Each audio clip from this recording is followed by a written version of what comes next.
SMT Nation, we back. Thanks for tuning into this video. I want to discuss the Mint acquisition by T-Mobile, or the planned acquisition, I should say. I don't think anything's going to stop it. I think it was brilliant for them to make this purchase, to make this acquisition. It fits in so many different ways, but I think I may have, developed a hypothesis as to how I think this all played out. I truly don't believe that T-Mobile necessarily was going to buy Mint for the price that they paid. I think that was kind of pushed upon them. I think they overpaid, and I think I know why. All right, so the link for this article as a placeholder and parts and elements of the discussion in today's video will be in the description. Also in the description is the real SMT Buy Me a Coffee link. If you want to support your creators directly, that's one way you could do it. You can also check out our partner, Mint Mobile. The link for saving money and getting that great customer care from Mint Mobile, the unique link is in the description. Use it, and you'll be helping out the channel in the process. All right, so T-Mobile is acquiring Mint Mobile, a planned acquisition at a value of $1.35 billion. In and of itself, that seems like a very lofty price for a brand that I think has, a few million customers. There are some things about the Mint business, just the industry as a whole. It's not really Mint specific, but the industry as a whole indicates that they were overpaying for this business. Okay, so the first thing is the prepaid industry is a 100% cost-sensitive industry. 86% of Mint's consumer base chose the carrier based on price. And price-sensitive customers often are very transient, right? They kind of come and go and look for the best pricing and deals. 10% of wireless customers who leave a carrier for price reasons end up leaving again in the next year for the next lowest priced offer. Okay, so they compete in a business segment that is very, very competitive. Now, the thing that Mint Mobile does incredibly well, which I don't think anybody can argue, is the customer care is absolutely legendary. It is one of the best, if not the best, in the industry. The other thing they do really well is their branding, their marketing, and their advertisements with Ryan Reynolds, Deadpool Mobile, all of that great stuff.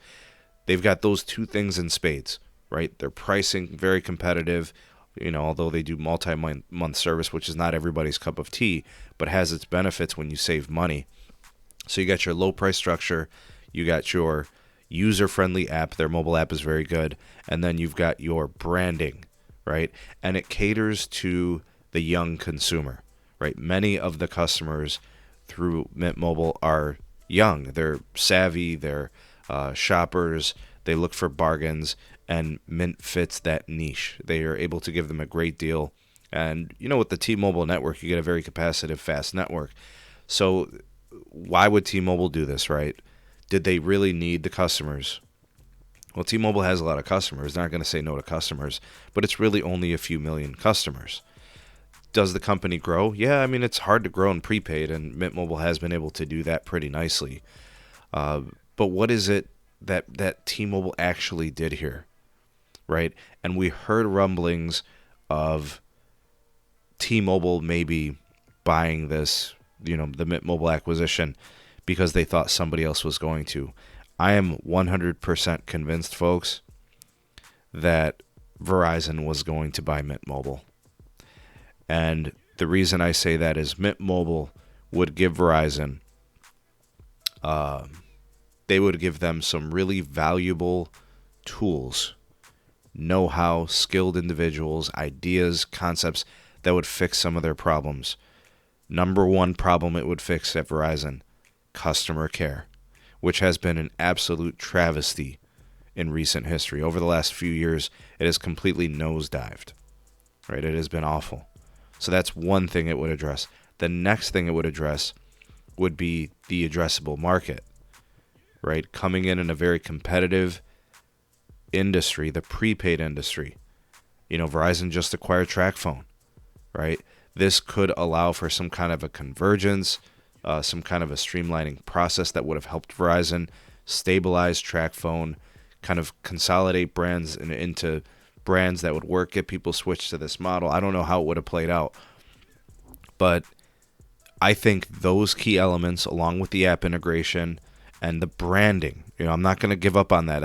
I feel like the people at Mint know what the hell they're doing on so many different angles, and they are the weaknesses that Verizon has: the marketing, the advertising, the branding, the go-to market strategy, the customer care, prepaid, like all the problems that Verizon has, all the weaknesses that Verizon has, Mint Mobile has in spades. I feel so confident that it was indeed T-Mobile blocking a potential deal between Verizon and Mint. In fact, I think that is specifically why T-Mobile overpaid for the Mint Mobile acquisition deal, because they literally wanted to prevent their competitor, Verizon, from gaining strength and improving and getting better. That's what I think happened. I really believe it. The reason I don't think it was AT&T is because AT&T is in no position to buy anything. They are so focused on their corporate issues with respect to paying down debt, with respect to focusing on fiber, right? All of those things that they're doing with share buybacks and their dividend, like it's all corporate stuff, right? They weren't going to buy this. I mean, they even split up spectrum auctions because they were trying to save money, right? So there was no way that it was them. And Dish is in no position to buy anything.